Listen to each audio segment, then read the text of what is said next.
ایاک نعبد و ایاک نستعین.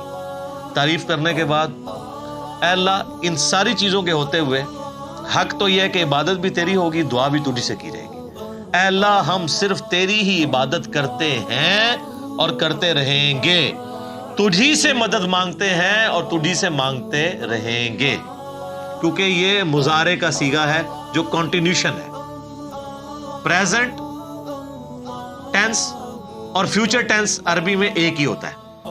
ہمارے تو تین ہوتے ہیں نا اردو میں اور انگلش میں، پاسٹ، پریزنٹ اور فیوچر. عربی میں فیوچر اور پریزنٹ کے لیے ایک ہی صیغہ استعمال ہوتا ہے، وہ یہاں پہ استعمال ہوا ہے، ایاک نعبد و ایاک نستعین. اور اگر اس کو دعائیہ بنائیں گے جس طرح کہ اعلیٰ حضرت نے ترجمہ کیا ہے، احمد بریلوی صاحب نے، انہوں نے بہت زبردست ترجمہ کیا. انہوں نے کہا اے اللہ ہم صرف تیری ہی عبادت کریں اور صرف تجھی سے مدد چاہیں. اچھا عبادت میں تو دعا بھی شامل ہے. جامعہ ترمذی میں حدیث ہے، سنن نسائی میں حدیث ہے، ابن ماجہ میں الدعاء هو العبادہ، دعا عبادت ہے. تو جب دعا عبادت ہے تو ایاک نعبد میں دعا شامل تھی، کہ پھر ایاک نستعین کیوں آیا؟ اس لیے کہ سب سے سینسٹیو ایشو ہی دعا کا ہے، غیر اللہ کو مدد کے لیے پکارنے کا. تو اللہ تعالیٰ نے اس کو اسپیسیفکلی بیان کیا، اس کے باوجود امت کی اکثریت غیر اللہ سے مدد مانگ رہی ہے. ایک تو ہے ظاہری اسباب، وہ تو آپ مانگیں، تو قرآن میں حکم ہے وَتَعَاوَنُوا عَلَى الْبِرِّ وَالتَّقْوَى وَلَا تَعَاوَنُوا عَلَى الْإِثْمِ وَالْعُدْوَانِ. یہ تو بالکل ٹھیک ہے. وہ کہتے ہیں جی اب پھر ہم امی سے روٹی نہ مانگے جا کے. بھائی امی سے روٹی وہ مانگتا ہے جس کی امی گھر موجود ہوتی ہے، جس کی امی قبرستان میں آرام فرما ہوتی ہے. اگر وہ امی سے روٹی مانگ رہا ہو تو اسے کیا کہا جاتا ہے؟ پاگل یا مجذوب. وہ کہتے ہیں نہیں، کوئی دریا میں ڈوب رہا ہو تو اللہ کو پکارے گا، یا جو وہاں پہ کنارے پہ لوگ موجود ہیں ان کو پکارے گا؟ بھئی یہ تو ظاہری اسباب ہے. تو سر وہ اس وقت شیخ عبد القادر جیلانی کو بھی پکار کے دیکھ لے اگر اس کو ہے کہ وہ بچا لیں گے، کیونکہ اللہ نے دنیا کو اسباب کے ساتھ جوڑا ہوا ہے. ان کو اگر اپنے بزرگوں پہ اتنا مان ہے تو یہ پھر دریا میں چھلانگ مارے نا اور پکارے بزرگوں کو. مثلا یہاں بیٹھے میں ان کو کہتا ہوں مجھے پانی پلا دے، بالکل ٹھیک ہے، لیکن یہ بغداد میں قبر کے اندر ہے، میں کہتا ہوں مجھے پانی پلا دے، وہی جملہ شرک میں لے جائے. یہ ہے اصل مسئلہ. یہ جھگڑتے رہتے ہیں جی وہ جی بزرگوں کو اختیار نہیں. میں کہتا ہوں جی بزرگوں کو اختیار ہو بھی، کوئی بزرگ ماشاءاللہ اتنا پہنچا ہے کہ اسے اللہ نے اختیار ہی دے دیا فرشتوں کی طرح، پھر بھی بزرگوں کو پکارنا شرک ہوگا مدد کے لیے. بارش کون برساتا ہے؟ اللہ. ڈیوٹی کس کی ہے؟ تو بارش فرشتوں سے مانگی جائے گی یا اللہ سے؟ اچھا اگر کوئی فرشتوں سے مانگ لے کہ یار خیر اللہ نے ڈیوٹی لگائی ہے، سر وہ مشرک ہو جائے گا. اور یہ قرآن میں لکھا ہوا ہے.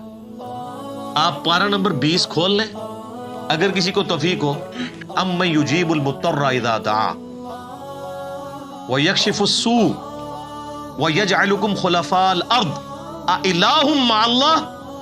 بھلا بتاؤ تو کون ہے جو مصیبت میں گھرے ہوئے شخص کی فریاد کو سنتا ہے اور اس کی تکلیف اس سے دور کرتا ہے، اور تمہیں اپنے ماں باپ کے مرنے کے بعد خلیفہ کرتا ہے اس زمین پر. أَإِلَٰهٌ مَّعَ اللَّهِ. کیا اللہ کے ساتھ کوئی اور الہ بھی ہے جس کی یہ کوالٹی ہو؟ قلیلا ما تذکرون. بڑے کم لوگ ہی نصیحت پکڑتے ہیں. اور میں نے کہا اللہ تعالیٰ کہہ رہا ہے کہ جس کے بارے میں تمہارا یہ عقیدہ ہے نا کہ وہ مصیبت اور پریشانی میں تمہارا مشکل کشا ہے، تو گویا الہ ہے وہ. اور سب سے پہلے تو مولا علی ان کے گریبان پکڑیں گے جنہوں نے مولا علی کے بارے میں عقیدہ گھاڑ لیا. مولا علی بھی اپنی نمازوں میں اللہ کو پکارتے تھے. مولا علی کا ماننے والا بھی ہوگا جو اللہ کو پکارے. پھر بڑے بڑے دھوکے ہیں جی. وہ کہتے ہیں جی وہ جی غیر اللہ سے مدد کہتے ہیں حرام ہے. اور کون کہتا ہے غیر اللہ سے مدد حرام ہے؟ آپ یہودی سے بھی مدد لیں. بخاری مسلم میں حدیث ہے نبی علیہ السلام جب فوت ہوئے ہیں آپ کی زرہ ایک یہودی کے پاس گروی رکھی ہوئی تھی، لیکن جو سامنے موجود نہیں اس سے تو نہیں آپ اسباب کے طور پہ مدد لے سکتے.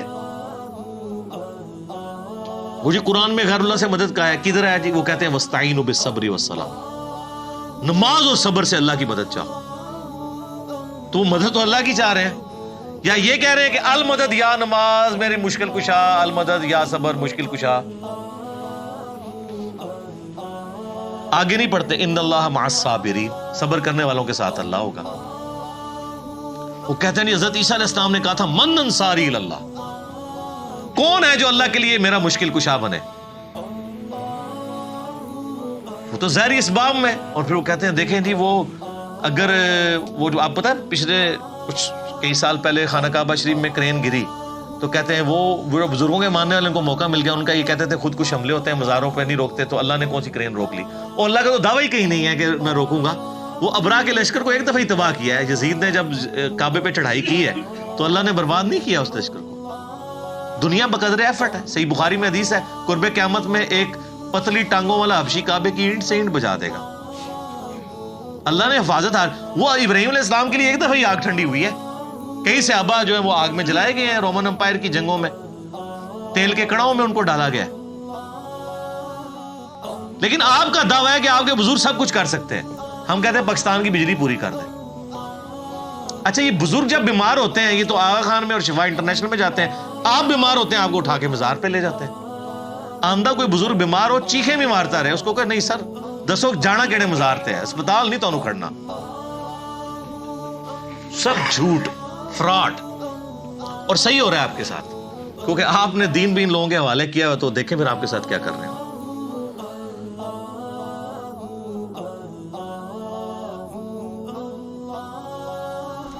اب یہاں سے کلام ایک رخ بدل رہا ہے۔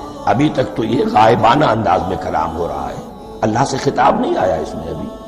الحمدللہ رب العالمین الرحمن الرحیم مالک یوم الدین، اب خطاب ایاک نعبد و ایاک نستعین، ہم صرف تیری ہی بندگی کرتے ہیں اور کریں گے، اور ہم صرف تجھ ہی سے مدد مانگتے ہیں اور مانگیں گے۔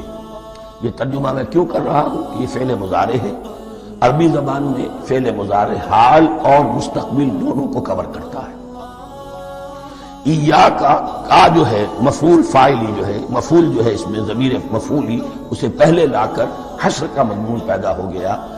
ہم تیری بندگی کرتے ہیں نہیں، ہم تیری ہی بندگی کرتے ہیں اور کریں گے۔